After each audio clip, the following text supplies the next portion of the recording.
तो दोस्तों आज हो गई है 9 अप्रैल और जो बड़ी खबरें हैं, मुख्य समाचार हैं, एक एक करके चलेंगे। तमाम बेहद बड़ी अपडेट्स आप तक आगे इसी वीडियो के माध्यम से पहुंचाएंगे, इसलिए लगातार हमारे साथ आगे इसी वीडियो में बने रहिएगा। तो वहीं दोस्तों, खबरों की तरफ चलने से पहले आप लोगों से एक छोटा सा निवेदन है कि अगर आप लोग भी खुल करके देश भर में नफरत फैला रही गोदी मीडिया का बहिष्कार करते हैं, विरोध करते हैं, तो अभी इस वीडियो को लाइक कीजिएगा।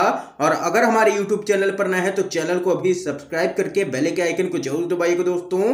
और कमेंट बॉक्स में कमेंट कीजिएगा जय हिंद जय भारत। दरअसल दोस्तों, पहली बड़ी खबर आप लोगों को बताते चलें।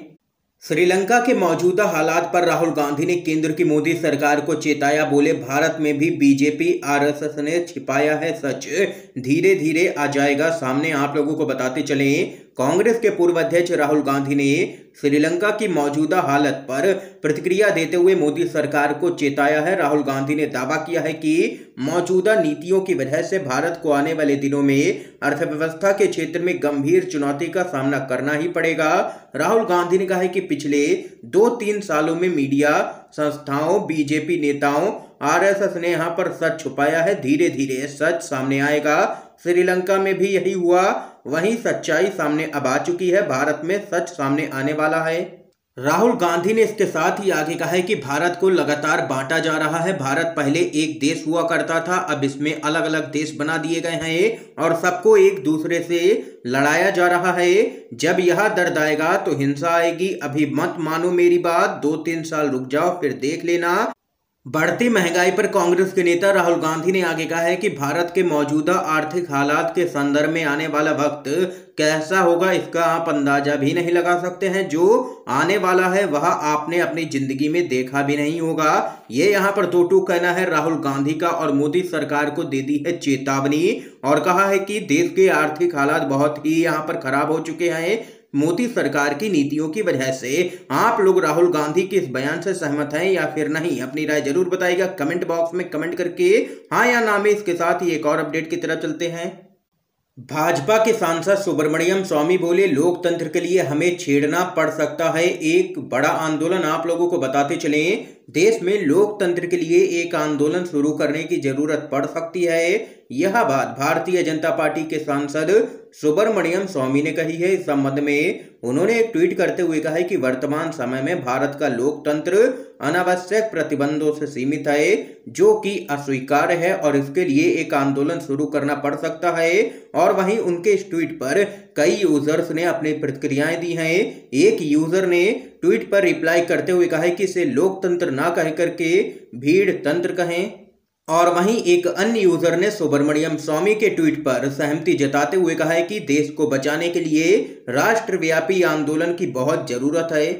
और वहीं इससे पहले सुब्रमण्यम स्वामी ने पेट्रोल डीजल की कीमतों में बढ़ोतरी को लेकर के मोदी सरकार को निशाने पर लिया था। उन्होंने कहा था कि तेल की कीमतों में बेतहाशा बढ़ोतरी के कारण देश में विद्रोह जैसे हालात पैदा हो रहे हैं। ऐसा करना वित्त मंत्रालय का बौद्धिक दिवालियापन है और ये राष्ट्र विरोधी भी है। ये यहाँ पर दो टूक कहना है सुब्रमण्यम स्वामी का और जबरदस्त तरीके से मोदी सरकार को लिया है निशाने पर। एक और अपडेट आ रही है सामने।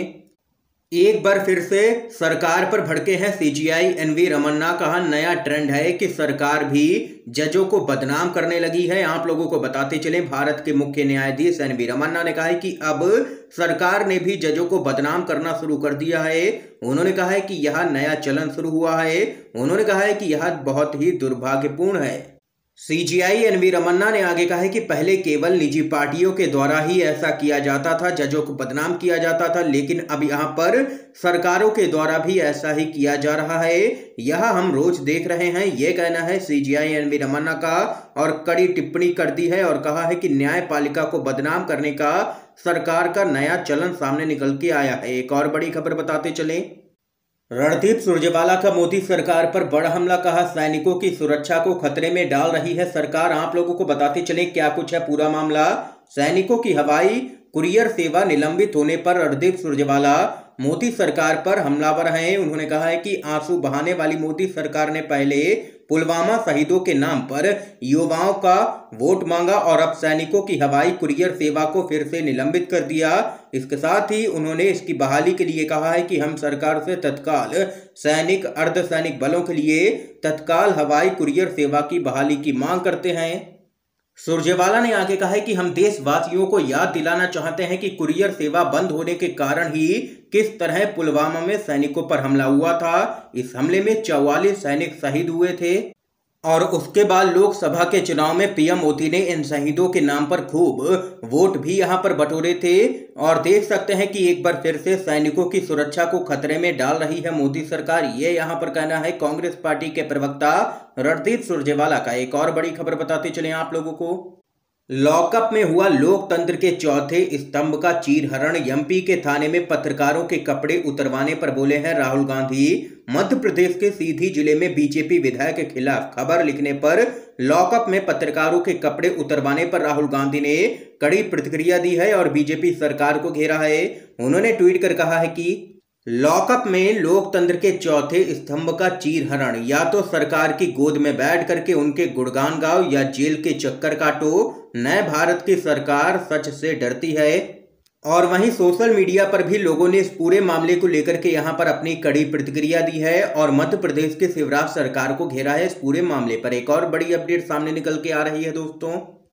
कांग्रेस का मोदी सरकार पर जोरदार हमला, कहा गर्मी की लहर से भी ज्यादा क्रूर होगी महंगाई की लहर।